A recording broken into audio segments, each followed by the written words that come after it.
how to get the souls in. So that's good together. Not necessarily. Please do so. Give whatever the Lord lays on your heart. No, I think he'll be here soon. Please don't allow the word. We go ahead and get yours. As Cliff pointed out earlier, the donation letters are in the mail. From the beginning of his term, Clinton has positioned Gore as the nation's technology czar. At one point, Gore even took credit for inventing the internet. The big question is, where's the payoff? Who's selling America's future security abroad this time? How will this enrich the war chest of America's technology czar's campaign?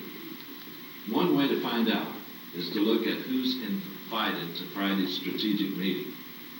The meeting is to figure out the most efficient way to get those supercomputers to the countries that... Let me see if that worked.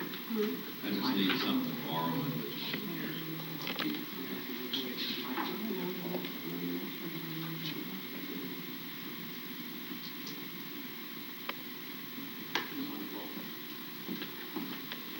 Thank you, Keith. I think this will work.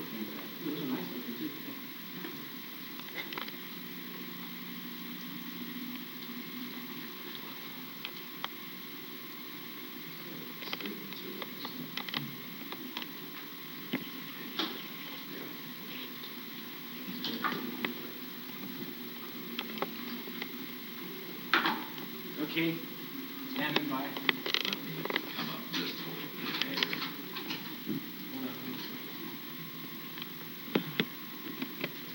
Okay.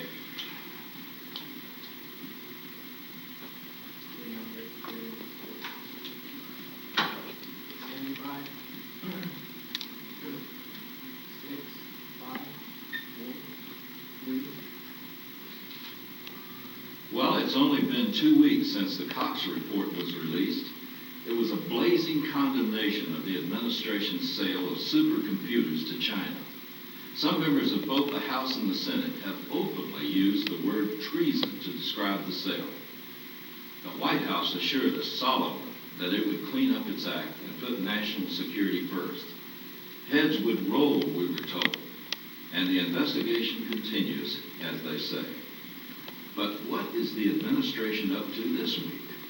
Well, the administration is preparing to loosen more government controls on the sale of powerful computers. But instead of giving the nuclear keys to the kingdom to just China, we're expanding the franchise.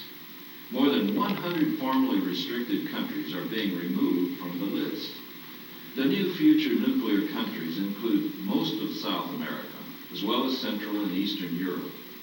If the White House follows through on easing controls, it will be the third time in this administration that it has taken such a step. First, we give Russia and China supercomputers. Now it's time to give everybody the means to manufacture and test their own advanced weapons systems. Many people suspect a connection between Chinese campaign contributions and the mysterious glasses are working. A year and a half ago. They are prescription reading glasses. Yeah. We always lost this suspicion right now.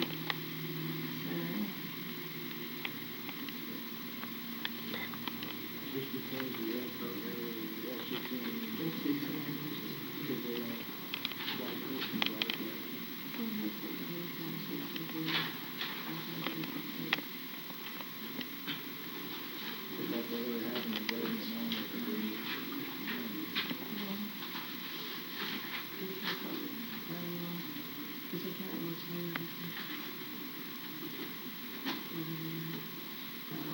When you're ready, you can read for audio. You can roll the teleprompter if you Can want. do it right now. If you don't mind, I'd like to do a run through partially. Tracy, you stand by to roll your teleprompter real quick. Most of America's companies claim to be Y2K compliant, or at least expect to be by the year 2000. And probably most of them are right. The best estimates suggest that only 5% of America's computer networks will fail or perform erratically after January 1.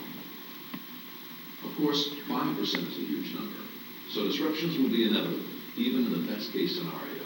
In much of the world outside the United States, the response to the millennium bug has been erratic, or in some places, non-existent.